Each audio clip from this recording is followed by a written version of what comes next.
रहमान के बंदे जब खर्च करते हैं तो ना तो फजूल खर्ची करते हैं, ना बखीली करते हैं, वो बीच का रास्ता अपनाते हैं। वो ना तो कंजूस होते हैं, ना बखील होते हैं, और ना ही दौलत होने के बावजूद ना तो दौलत होने के बावजूद कंजूस होते हैं, ना दौलत का मिसयूज करते हैं, गलत इस्तेमाल करते हैं, ना फजूल खर्ची करते हैं, ना कंजूसी। हमारे समाज में दोनों तरीके के लोग होते हैं। बाज लोग इतने बड़े कंजूस हैं, बहुत पैसा है, लेकिन ढंग का कपड़ा भी नहीं पहनते। बीवी बेचारी तरसती रहती है कि अरे मुझे फला कपड़ा दिला दो, फला साड़ी दिला दो, फला सूट दिला दो। इसके बाद बहुत पैसा है मगर नीयत इतनी खराब है, बीवी बेचारी वो रोती रहती है और ये बीवी का भी हक अदा नहीं। बच्चे तरस जाते हैं अच्छा खाना खाने के लिए, ये कंजूस अपनी दौलत को सजा सजा के रखता है, जमीनें खरीदता है, जायदाद खरीदता है। मेरे प्यारे साथियों, ये जमीनें, ये जायदादें आपके मरने के बाद ये दूसरों के हाथ लग जाएंगी। जब तक आप जिंदा हैं, अगर अल्लाह ताला पैसा दे रहा है, अपने शरीर पर भी खर्च करो, अपने जिस्म के ऊपर भी खर्च करो, अच्छा खाओ, अच्छा पहनो, बच्चों को अच्छा खिलाओ। अगर मौका मिले थोड़ा दुनिया भी घूमो, थोड़ा तफरी भी करो, थोड़ा अच्छी जगहों पर अपने बाल बच्चों को लेके जाओ। अगर अल्लाह ने दौलत है तो उम्रा भी कर लो, हज भी कर लो। मेरे प्यारे साथियों, ये जिंदगी कितने दिन साथ देगी हम नहीं जानते। हम नहीं जानते हैं कब कौन सी बीमारी आ जाए, हार्ट अटैक आ जाए, और कब इंसान मर जाए, हम नहीं जानते। मेरे प्यारे साथियों, कुरान करीम का 19वां पारा, सूरह फुरकान की आयतें हैं, कुरान पढ़ा जा रहा है, बड़े गौर से सुनिए। व इबादुर रहमानिल्लज़ीना यमशूना अलल अर्दि हौना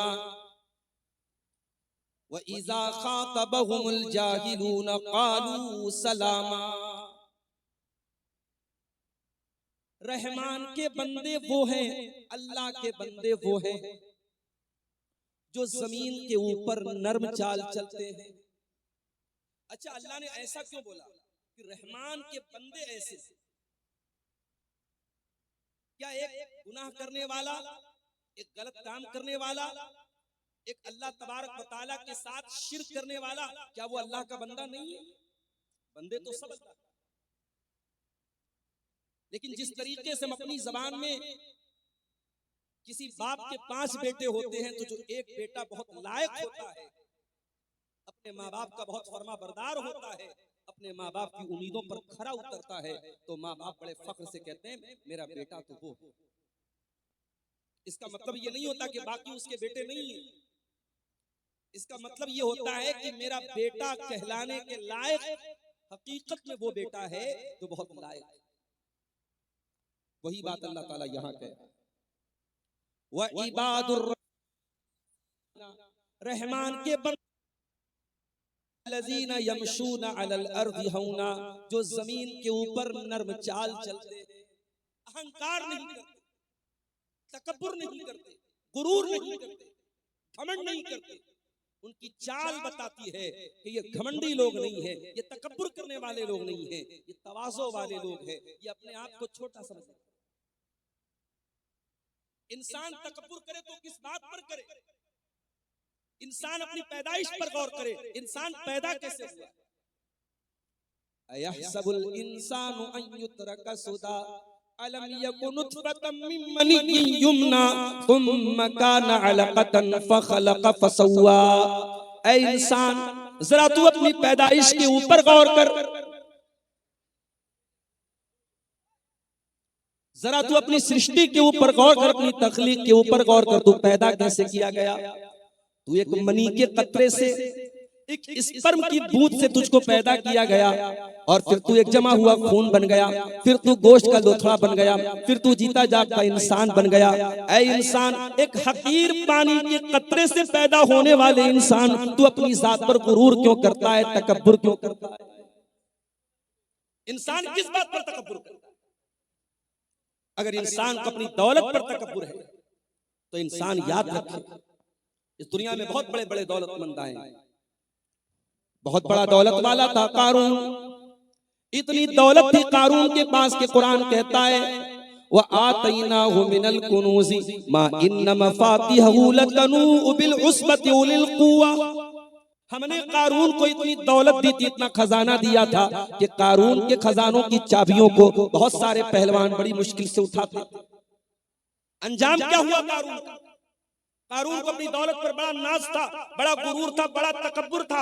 अंजाम क्या हुआ? अल्लाह कहता है फखसफना बिही व बिदारिहिल अर्दा, हमने कारून को जमीन में दसा दिया, हमने कारून के महल को जमीन में दसा दिया, हमने कारून के खजाने को जमीन में दसा दिया। अपनी सारी दौलत के साथ कारून जमीन के अंदर दसा दिया गया। कभी दौलत पर गुरूर मत करना मेरे, ये दौलत आज है कल नहीं होगी। बड़े बड़े करोड़पति अरबपति लोग आज भिखारी बन गए, आज दूसरों के मोहताज बन गए, और जो कल तक भिखारी थे, फकीर थे, आज वो करोड़पति बन गए। कभी दौलत पर गुरूर मत करना, कभी अपनी खूबसूरती पर गुरूर मत करना। ये खूबसूरती एक दिन ढल जाएगी, ये खूबसूरत चेहरा एक दिन झुर्रियों से भर जाएगा। ये चेहरा, जिस चेहरे की खूबसूरती पर नाश करते हो, इस चेहरे पर सिलवटें पड़ जाएंगी, इस चेहरे पर झुर्रियां पड़ जाएंगी, ये बाल सफेद हो जाएंगे, ये बदन कमजोर पड़ जाएगा। ना अपनी खूबसूरती पर गुरूर करो, ना अपनी ताकत पे गुरूर करो, ना अपनी दौलत पे गुरूर करो। अल्लाह ताला कहता है मेरे स्पेशल बंदे वो हैं जो जमीन के ऊपर तकब्बुर नहीं करते, गुरूर नहीं। इसीलिए अल्लाह ताला कुरान के 15वें पारे में फरमाता है वला तमशी फिल अर्दि मरहा, जमीन में अकड़ करके न चला करो। इन्नका लन तखरिकल अर्द वलन तबलुगल जिबाल तूला, ना तो तू जमीन को फाड़ सकता है, ना तू आसमान की पहाड़ों की बुलंदियों पर चढ़ सकता है। ऐ इंसान, तू अकड़ करके क्यों चलता है, तू तकब्बुर क्यों करता है? चार पैसे आ गए, जरा सी समाज में इज्जत मिल गई तो अपने स्टेटस पर, अपने मकाम पर, अपने ओहदे पर, अपनी कुर्सी पर कोई गुरूर न करे। गुरूर करना इब्लीस का तरीका है, तकब्बुर करना इब्लीस का तरीका है, और अपने आप को डाउन रखना, अपने आप को कमजोर समझना, अपने आप को छोटा समझना, ये नबियों की सुन्नत है मेरे प्यारे से। अरे भाई इतना बोल रहे तो नीचे कर दो भाई, क्यों बिला वजह की टेंशन पैदा? जो थोड़ा ऊंचा ऊंचा स्टैंड थोड़ा नीचा करो, थोड़ा नीचा करो। तकब्बुर करना और गुरूर करना ये शैतान की अलामत है मेरे प्यारे से। अल्लाह फरमाता है व इबादुर रहमानिल्लज़ीना यमशूना अलल अर्दि हौना, अल्लाह के खास बंदे वो हैं जो जमीन के ऊपर नर्म चाल चलते हैं, जो जमीन के ऊपर तकब्बुर नहीं करते, घमंड नहीं करते। अच्छा, यहां एक सवाल पैदा होता है, एक इंसान अच्छा कपड़ा पहनता है, नया जूता पहनता है, अब वो घर से बाहर निकला, उसका कपड़ा खूबसूरत है, उसका जूता खूबसूरत है। अब कोई दूसरा आदमी ऐसा मिल गया जिसका कपड़ा उतना अच्छा नहीं है, जिसका जूता उतना अच्छा नहीं है।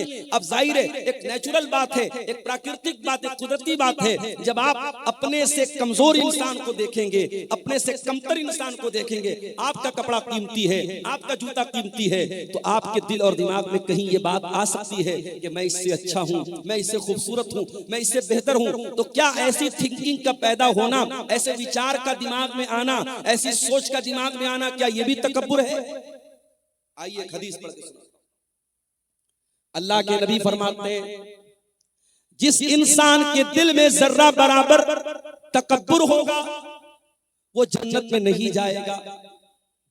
सहाबे किराम दहल गए, सहाबे किराम कांप गए, अल्लाह के रसूल, जर्रा बराबर जिसके दिल में तकब्बुर होगा, अहंकार होगा, घमंड होगा, गुरूर होगा, वो जन्नत में नहीं जाएगा।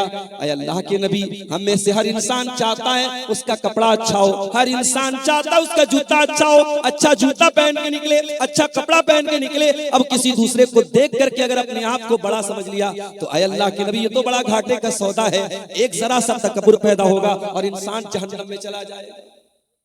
आपने फरमाया ऐ मेरे सहाबा, तकब्बुर ये नहीं है कि इंसान अच्छा कपड़ा ना पहने, तकब्बुर ये नहीं है कि इंसान अच्छा जूता ना पहने। आपने फरमाया इन्नल्लाह जमीलुन युहिब्बुल जमाल, अल्लाह ताला खूबसूरत है और अल्लाह ताला खूबसूरती को पसंद करता है। ये बड़ी प्यारी बात है।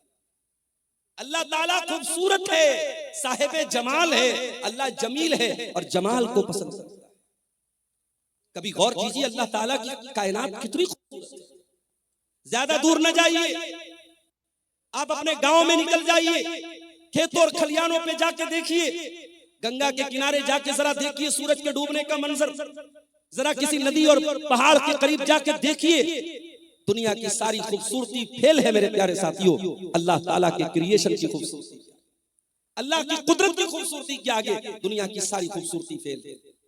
अल्लाह खूबसूरत है और अल्लाह ने इस कायनात को बहुत खूबसूरत बनाया है। आप अच्छा कपड़ा पहने, अच्छा जूता पहने, इस्लाम को इस पर कोई आपत्ति नहीं है। अल्लाह ताला के नजदीक इसमें कोई हर्ज की बात नहीं। फिर तकब्बुर क्या है? अब तकब्बुर की परिभाषा, तकब्बुर की डिफिनीशन अल्लाह के नबी की जुबान से।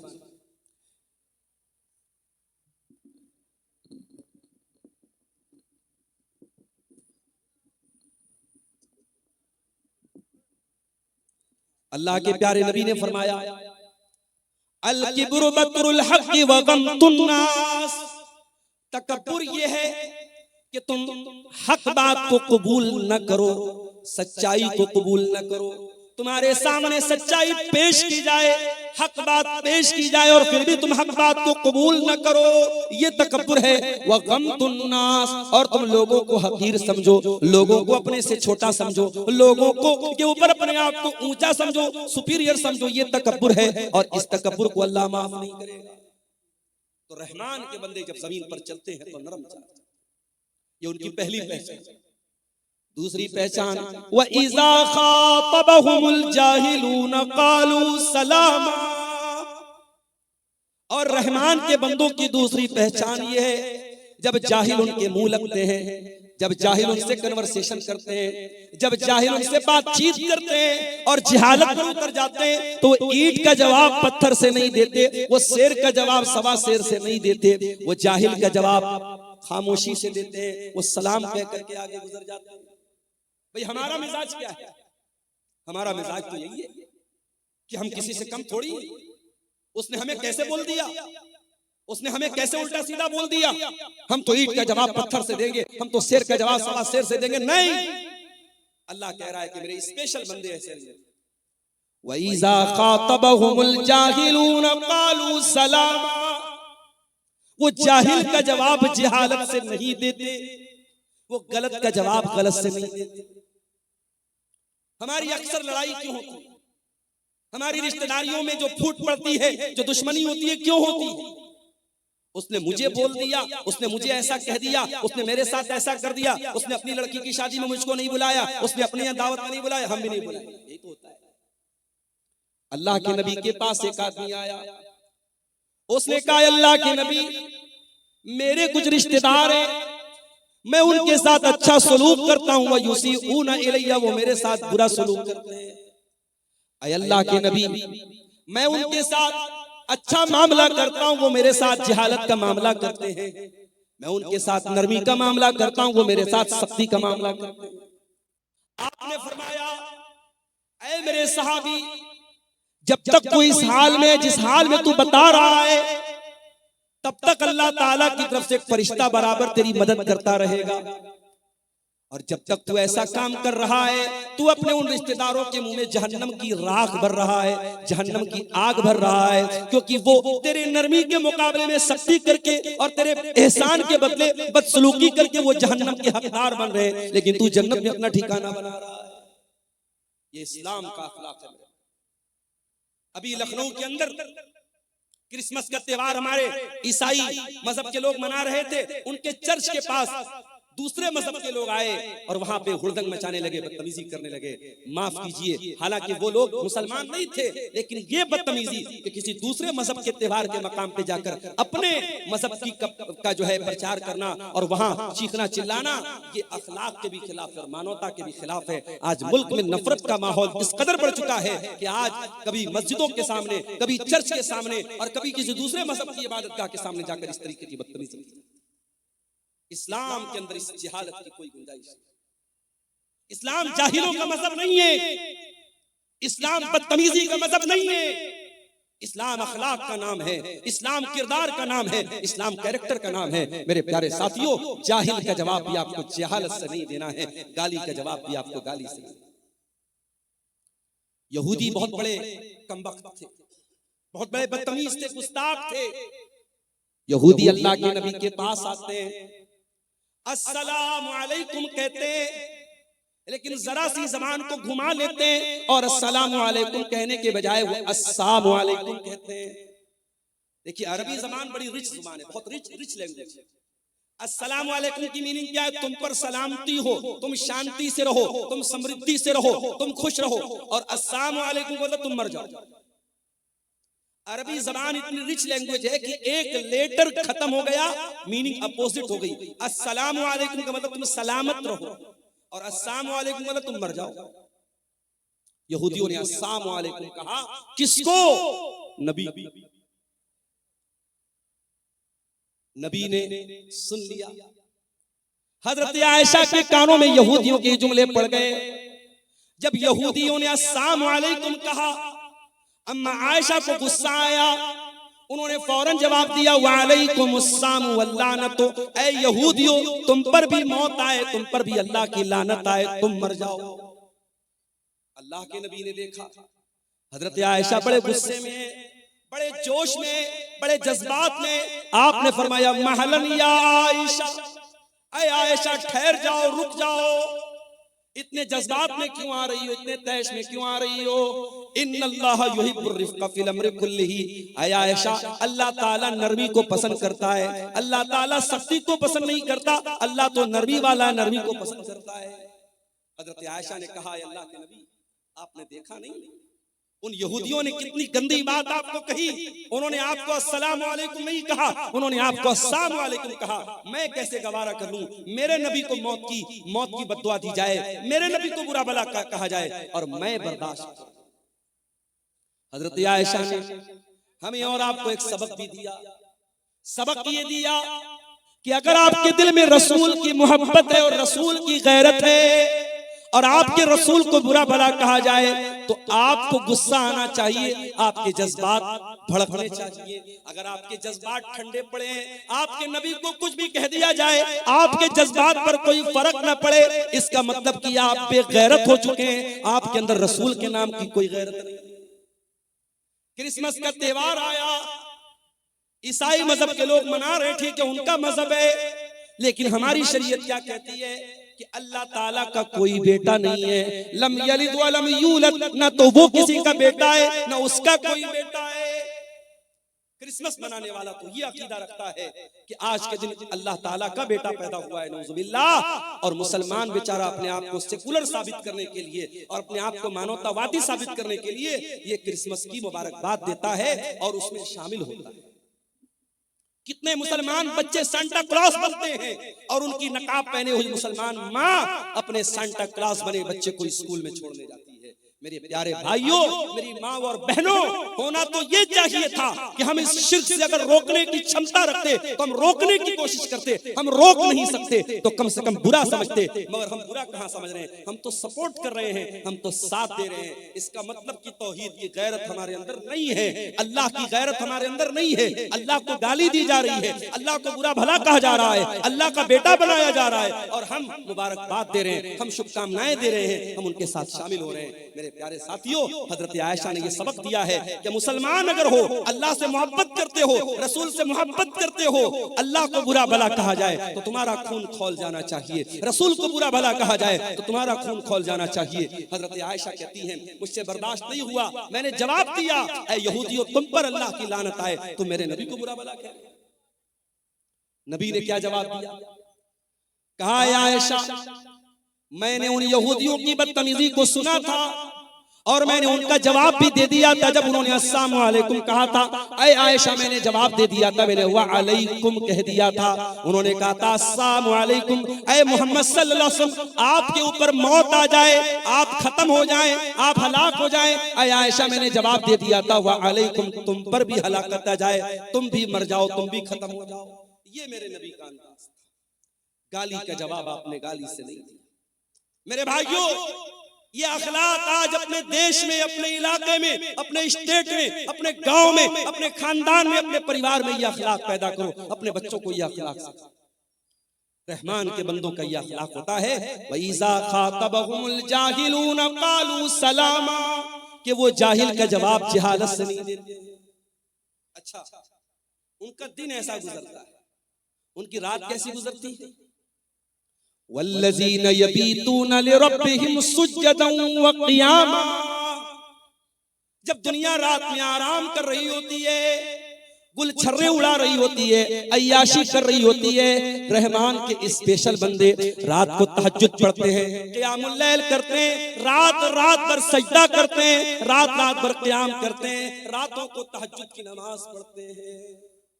आज कितने मुसलमान हैं जो तहज्जुद की नमाज, अरे तहज्जुद छोड़ दो।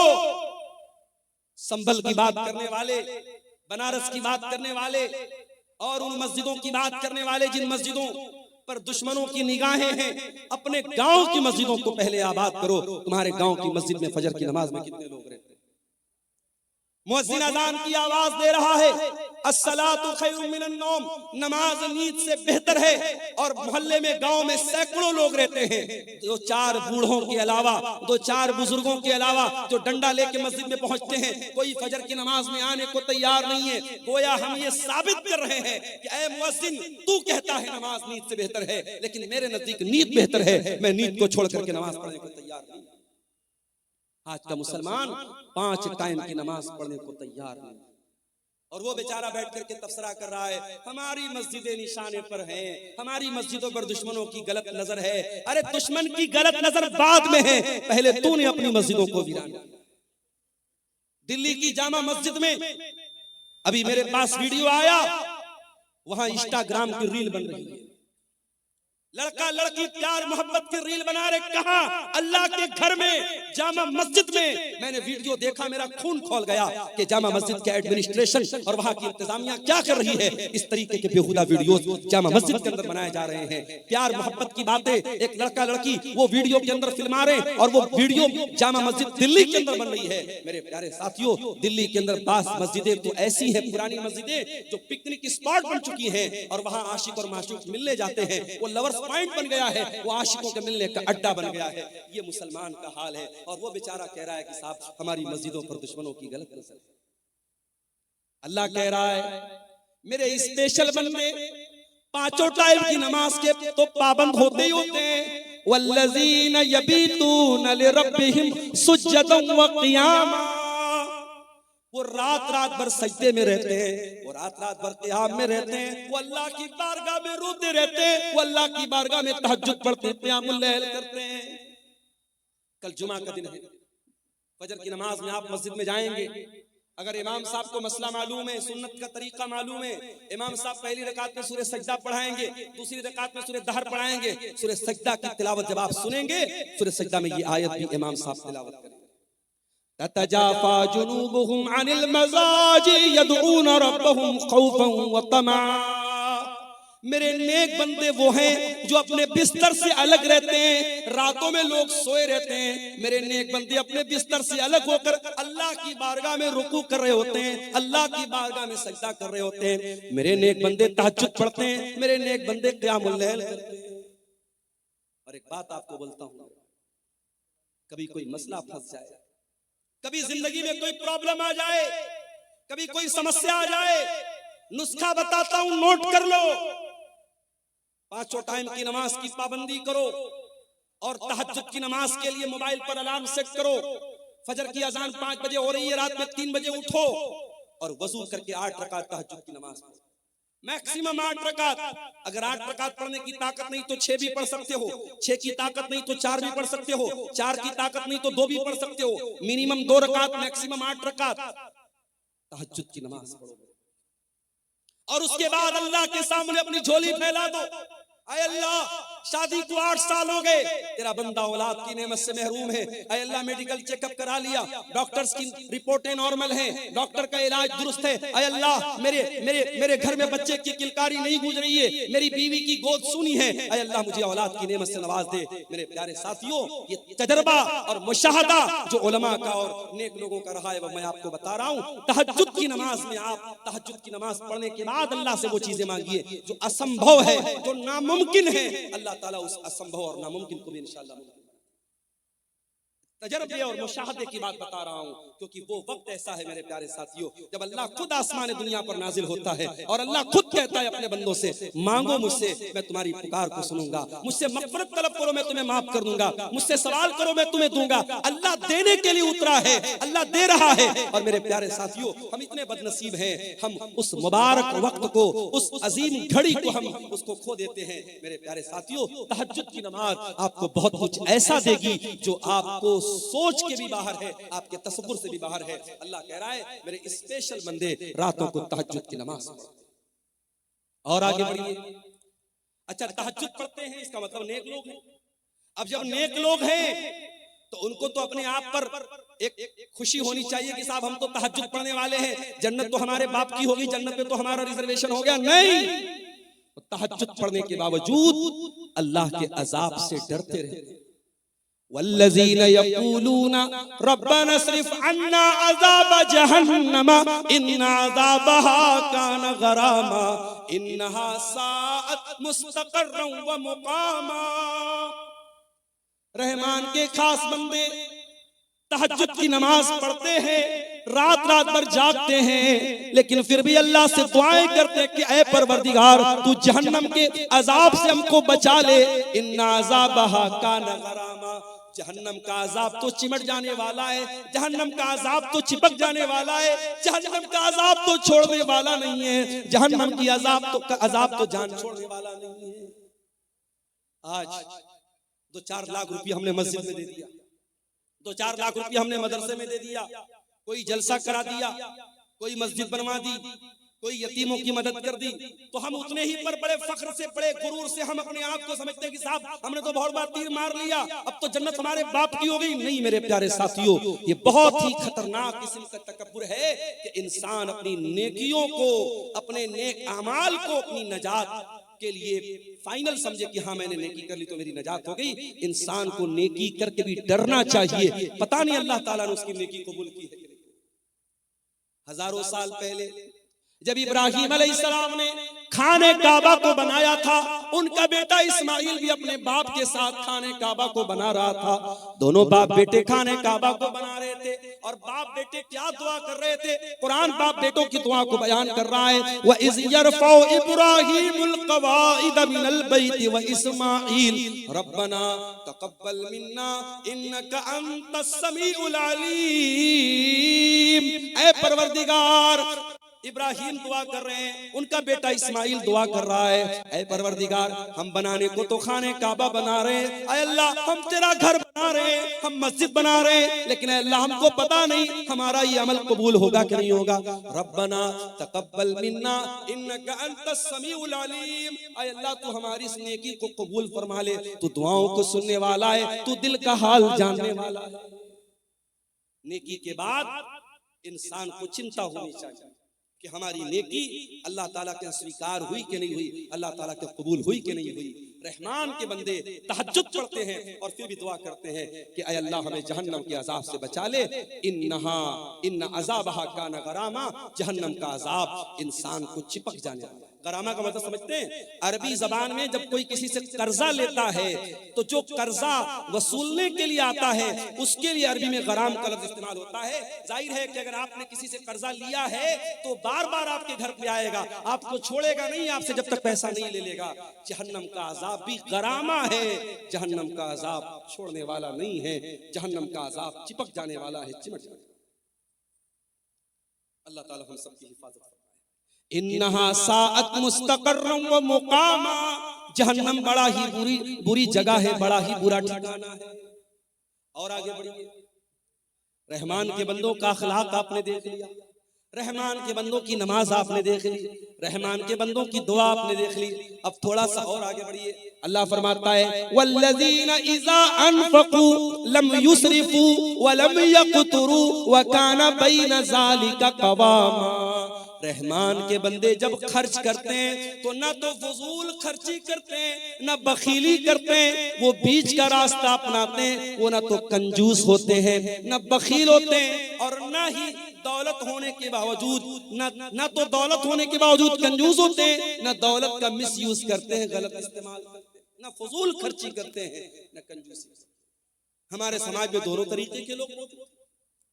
बाज लोग इतने बड़े कंजूस हैं, बहुत पैसा है, लेकिन ढंग का कपड़ा भी नहीं पहनते। बीवी बेचारी तरसती रहती है कि अरे मुझे फला कपड़ा दिला दो, फला साड़ी दिला दो, फला सूट दिला दो, इसके बाद बहुत पैसा है, मगर नीयत इतनी खराब है, बीवी बेचारी वो रोती रहती है और ये बीवी कभी हक अदा नहीं। बच्चे तरस जाते हैं अच्छा खाना खाने के लिए, ये कंजूस अपनी दौलत को सजा सजा के रखता है, जमीनें खरीदता है, जायदाद खरीदता है। मेरे प्यारे साथियों, ये जमीनें, ये जायदादें आपके मरने के बाद ये दूसरों के हाथ लग जाएंगी। जब तक आप जिंदा हैं, अगर अल्लाह ताला पैसा दे रहा है, अपने शरीर पर भी खर्च करो, अपने जिस्म के ऊपर भी खर्च करो, अच्छा खाओ, अच्छा पहनो, बच्चों को अच्छा खिलाओ, अगर मौका मिले थोड़ा दुनिया भी घूमो, थोड़ा तफरी भी करो, थोड़ा अच्छी जगहों पर अपने बाल बच्चों को लेके जाओ। अगर अल्लाह ने दौलत दी है तो उम्रा भी कर लो, हज भी कर लो। मेरे प्यारे साथियों, ये जिंदगी कितने दिन साथ देगी हम नहीं जानते। हम नहीं जानते हैं कब कौन सी बीमारी आ जाए, हार्ट अटैक आ जाए और कब इंसान मर जाए, हम नहीं जानते मेरे प्यारे साथियों।